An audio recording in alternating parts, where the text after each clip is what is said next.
चोखा मेला जी महाराष्ट्र के संत हैं, गृहस्थ संत। महाराष्ट्र में तो बड़े महामहिम महिम गृहस्थ, जो आश्चर्यजनक, जिनका त्याग वैराग्य अनुराग। वो अपने घर के सेवा के लिए, ठाकुर जी के लिए सब्जी लेने जा रहे थे।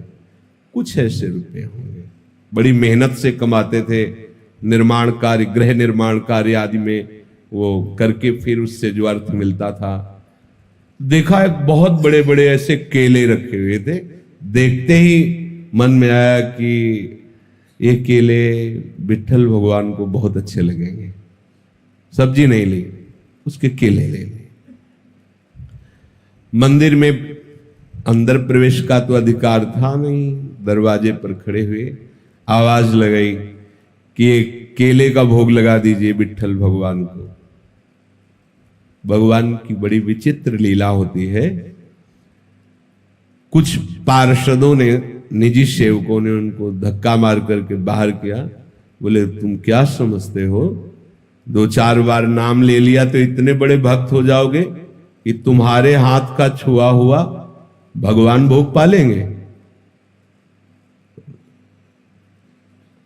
उनको ऐसा कुछ इस बात से बुरा नहीं लगा कि ऐसा, एकांत में जाके प्रभु से बात करने लगे कि मेरा अपमान हुआ है, इस बात का मुझे कोई दुख नहीं, लेकिन आपने ऐसा क्यों किया। हमारे हृदय में प्रेरणा की और फल देख करके मेरे मन में आया कि आप पाना चाहते हैं, आपके लिए ले गए। तो मुझे ऐसी जगह पैदा ही क्यों किया जो आपको पसंद नहीं सेवा। आप तो सब कुछ कर सकते थे ना, फिर आप चलो, फिर आपने चाह क्यों प्रकट की। ठीक है, यदि आप ऐसा है तो फिर इस शरीर को रख के क्या करेंगे, क्योंकि ये शरीर आपकी सेवा के योग्य नहीं ना। आज से अन्न जल बंद और इस शरीर का हम त्याग कर देंगे। जब तक आपकी सेवा के योग्य मैं नहीं होऊंगा तो क्या इस शरीर को रख के करें। दरवाजा अपना बंद कर लिया और निश्चय कर लिया कि ना जल ना अन्न इस शरीर में नहीं डालेंगे। देखो छोटा सा कर्म है, भगवत प्रीत्यर्थ। जे ही ठाकुर जी का शयन हुआ, निकले ठाकुर जी, गए, दरवाजा खटखटाया, आवाज लगाई, बड़ी अमृतमयी वाणी, एकदम आकर्षित। कौन?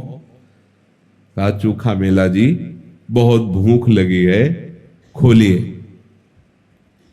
जे ही, अब वो पूछ नहीं पाए आप कौन, जे ही दरवाजा खोला, अनंत लावण्य कांति रूप सौंदर्य बरस रहा है। नव किशोर अवस्था ठाकुर जी, एकदम आह भर के रो पड़े, आनंद समुद्र प्रभु सामने। प्रभु ने कहा इस समय रोने धोने के टाइम में मुझे बहुत भूख लगी है। आसन जो भी जैसा था बिछा, विराज ना आसन तुम्हारी गोद में बैठे।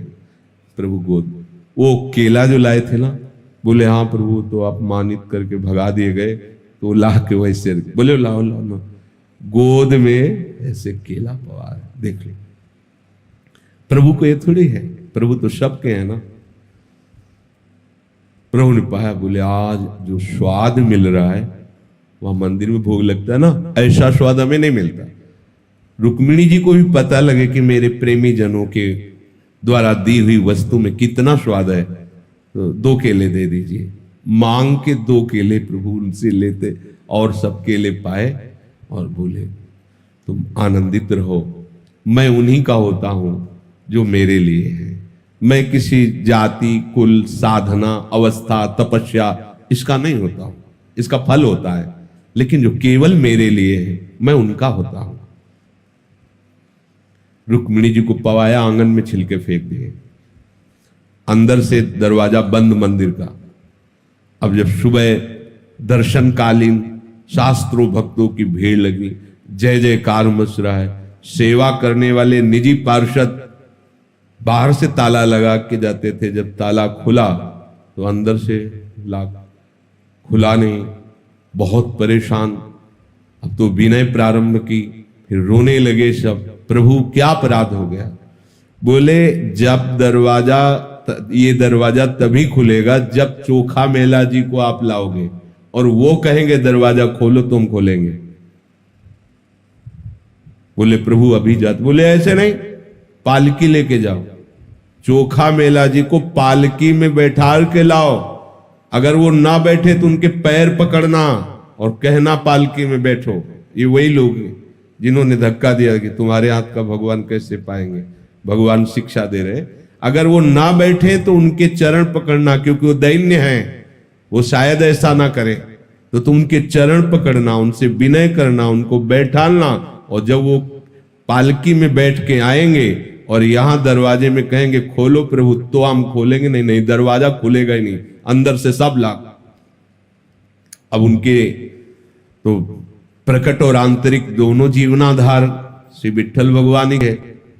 पालकी ली भागे भागे। आप सब आश्चर्यचकित हो रहे कि कल मंदिर के दरवाजे से जिन्हें धक्का दिया गया था, आज उन्हें पालकी में बैठाने वही पार्षद चोखा मेला जी तो साष्टांग लौट गए। भगवान महिषियों के कहा तो वो फिर चरण पकड़ रहे कि अब आप छुपिए मत, सब जान गए कि आप किस कोटि के महान भक्त। आप जबरदस्ती उनको पालकी में बैठाया, जय जयकार करते हुए लाए।